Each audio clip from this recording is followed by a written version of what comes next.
Hello everyone, welcome to MBA Pathshala. So guys, आज के session में हम डिस्कस करने वाले हैं some advance level parajumbles and we will discuss them with the rules and concepts that will help us to solve the questions. Okay, so before we start guys, just a small message, do check out the snap and nmat batch. So ये start हो चुका है तो आप इसको check out कर सकते हो और इन्फॉर्मेशन के लिए आप ऑफिस नंबर्स पे कॉल कर सकते हो। ओके, सो गाइस, आज के सेशन में क्या रूल्स यूज होंगे, let me talk about that. So guys, this is a rule that we used in the last session also. This, that, these, those. ठीक है, तो कभी भी ये चार टर्म्स आपको दिखते हैं which are technically either pronouns or their determiners. Always see what is the reference. क्योंकि इन वर्ड्स का यूज होता है रेफरेंस के बाद में, तो रेफरेंस को देख के ही आप इनको यूज करो, है ना. Broad general statements start the discussion. Okay, now when you look at the opening statement should be more conceptual. It should be very broad. कोई ऐसी स्टेटमेंट जो बहुत स्पेसिफिक है या एग्जाम्पल्स की बात कर रही है या स्पेसिफिक टर्म्स की बात कर रही है, ठीक है, वो जनरली आपको स्टार्टिंग में नहीं दिखेगी. एक ऐसी statement that talks about a broad phenomena. Okay, जैसे मैंने आपसे कहा science is important for all human endeavors. Now what sort of statement is this? This is a very broad statement. अब broad statements को identify करने का जो skill है वो थोड़ा practice से ही आता है जब आप थोड़े questions करते हो. So for that obviously I believe you're following these sessions on parajumbles that I've been putting out, but always look for that one statement that is very broad, very general, because that would serve as the starting statement. Then connecting of similar ideas by reading all statements, है ना. तो कोशिश करो कि comprehend करके जो similar ideas हैं उनको आप एक साथ ग्रुप कर पाओ. लास्ट क्लास में भी हमने देखा था कि बहुत सारे कनेक्शंस हमारे इसलिए बन गए थे क्योंकि सिमिलर तरह की बात कंटिन्यू हो रही थी, राइट. ठीक है, so this is again an important thing, right. चलो, सो अप्लाई करते हैं रूल्स को. So very first question. Okay, so these are guys advance level questions, थोड़े से अच्छे लेवल के क्वेश्चंस हैं. ठीक है, तो आप चाहो तो आप इसको पॉज करके खुद भी ट्राई कर सकते हो. And now let me solve this for you.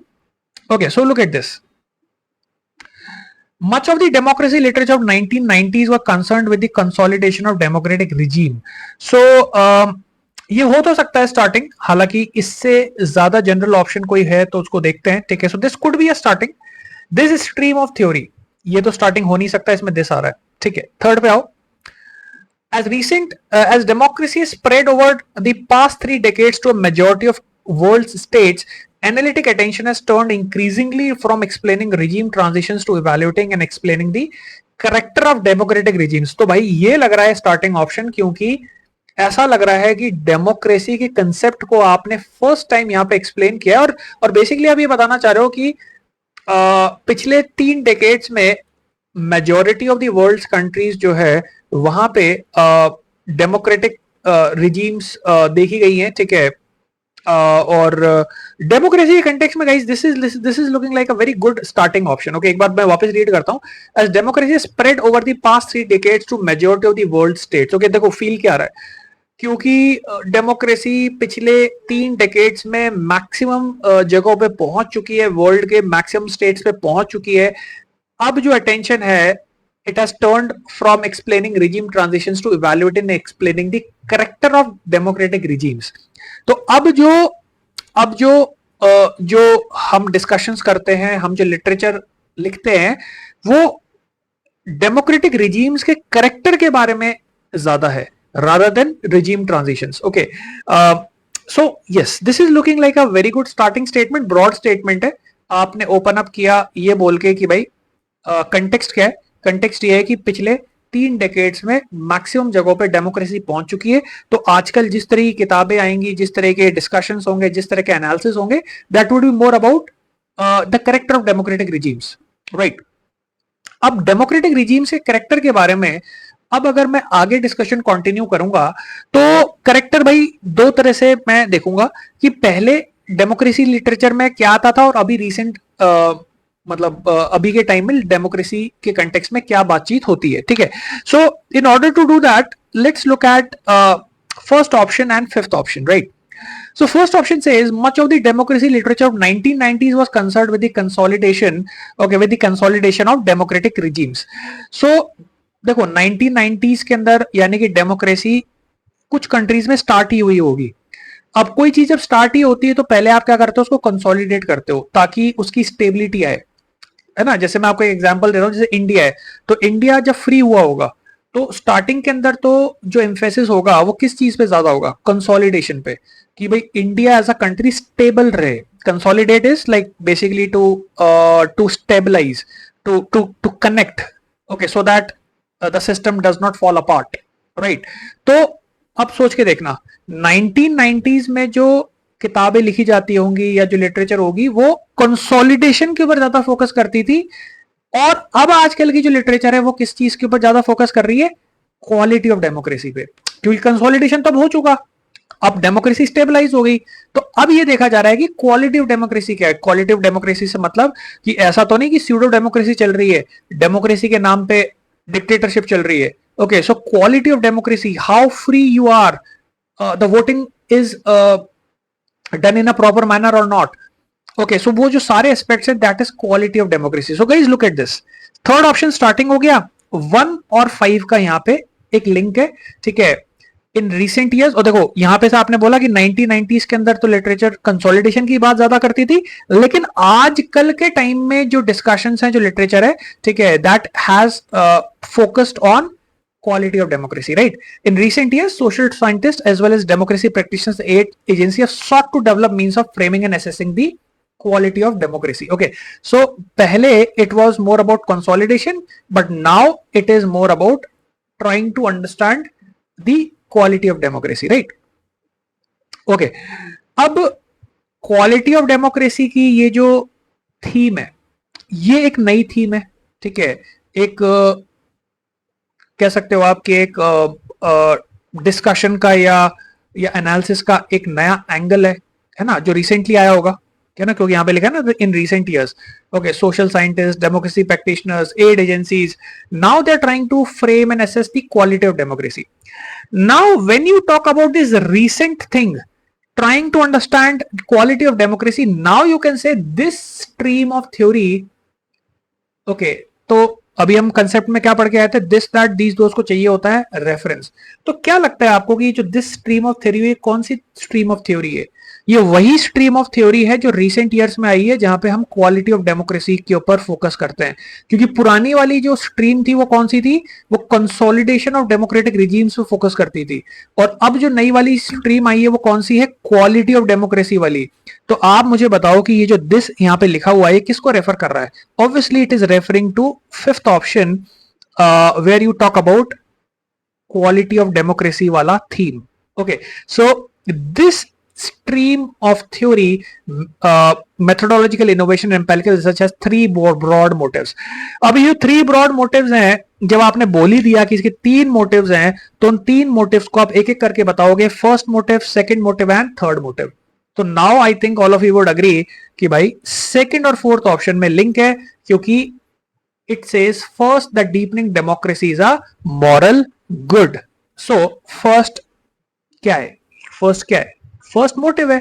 यहां क्या लिखा था, 3 मोटिव्स, तो यानी कि 2 और 4 का लिंक है, 2 और 4 का लिंक है, 3 1 5 का लिंक है, वो हमने डिस्कस कर ही लिया था, है ना, दिस स्ट्रीम ऑफ थ्योरी की वजह से। Okay, so finally my pair would be 3 1 5 2 4। अब ये जो डिस्कशन है ना, ये आगे भी कंटिन्यू हुआ होगा, क्योंकि यहाँ पे फर्स्ट वाला तो आपने मेंशन कर दिया, लेकिन सेकंड और थर्ड इसके आगे आना होगा। लेकिन ऑब्वियसली हमारा तो क्वेश्चन खत्म हो गया, राइट? तो we are done with this. Okay, so the final answer would be 3 1 5 2 4। बढ़ते हैं नेक्स्ट क्वेश्चन की तरफ। Okay, so guys, first option says now the Trump administration is making a difficult situation almost untenable. So ये starting तो नहीं हो सकता, that's for sure. इसमें ऐसा लग रहा है कि भाई पुराने डिस्कशन के अंदर एक एडिशनल एस्पेक्ट को ऐड किया गया है, ठीक है।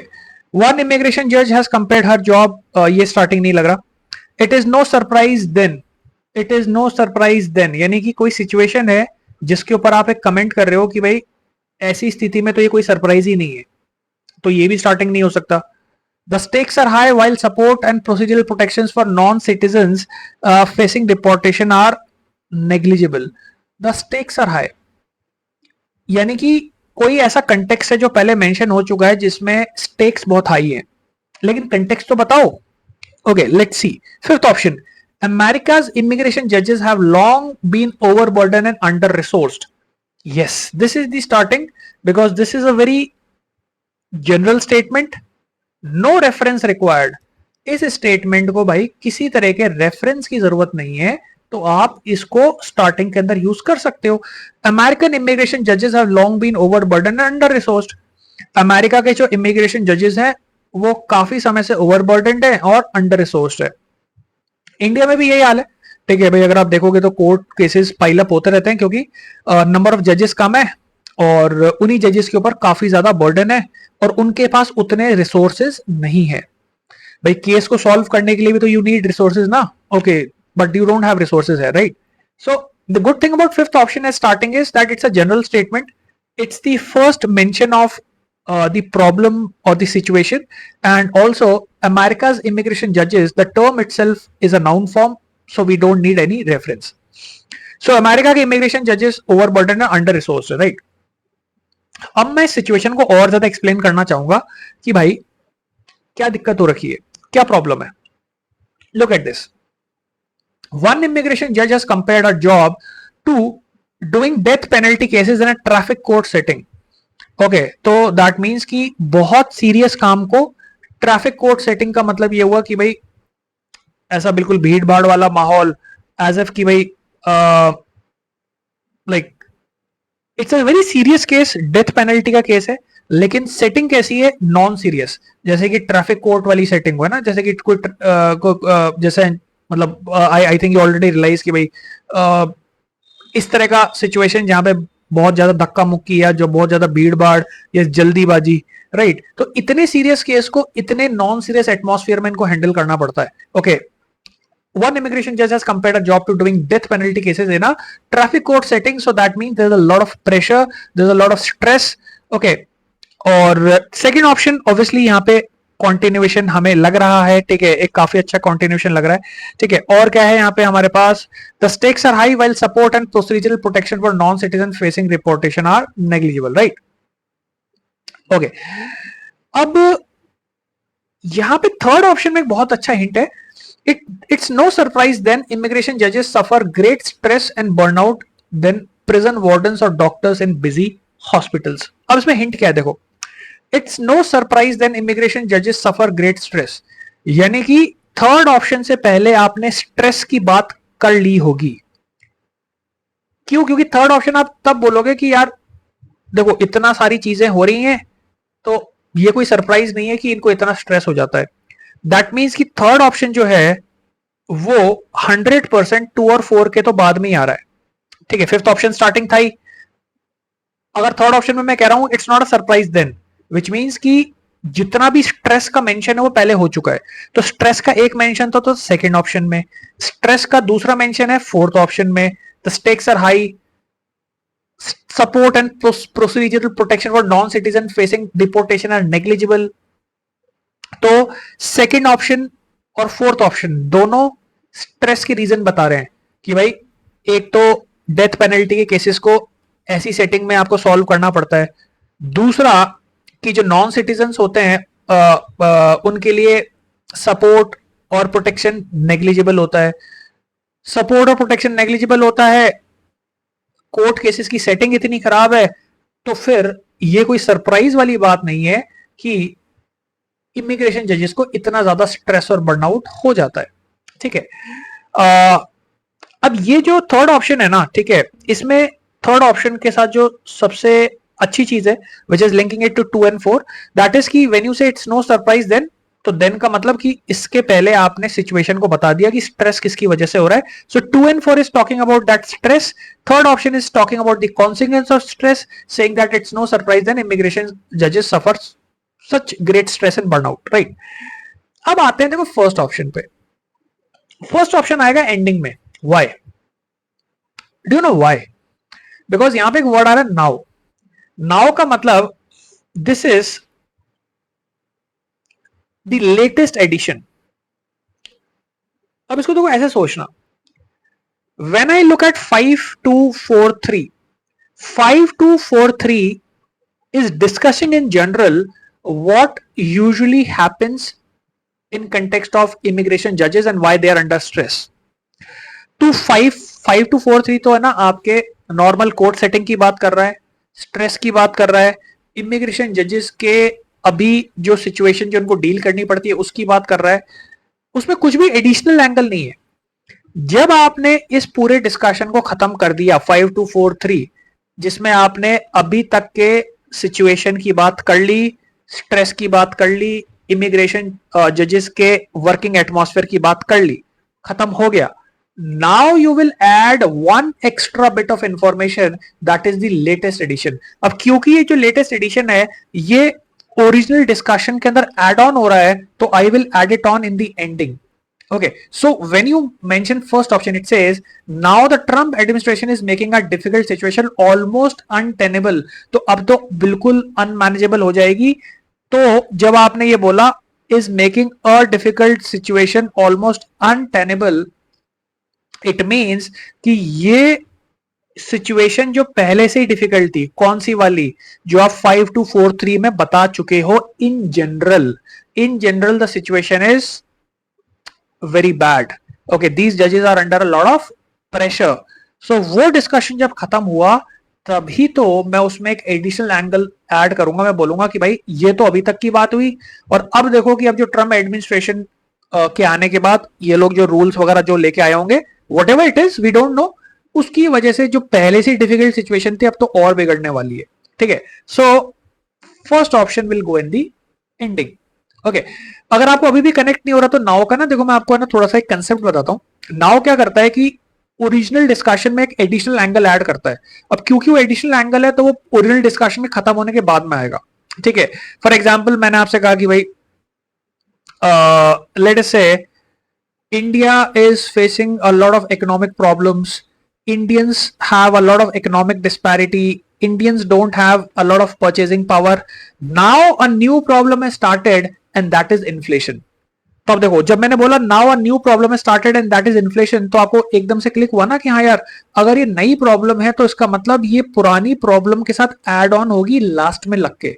ठीक है, रादर देन की बीच में आ जाए। Okay, so first to discuss the पुराना वाला, ठीक है, कि यार जनरली क्या होता है, and then once that thing is done then you add on that additional angle, that is now. मुझे लगता है कि यार ये इस क्वेश्चन में एक अच्छी लर्निंग थी। If you have observe that whenever next time you see this link of now, you can use it in a more intelligent way, you can use it in a more logical way. So finally हमारा discussion का link हो जाएगा 52431. So guys, this is my final answer. Okay, so that's it for today. We will meet in the next session. आज के लिए इतना ही, next session में आप मिलते हैं। Bye bye.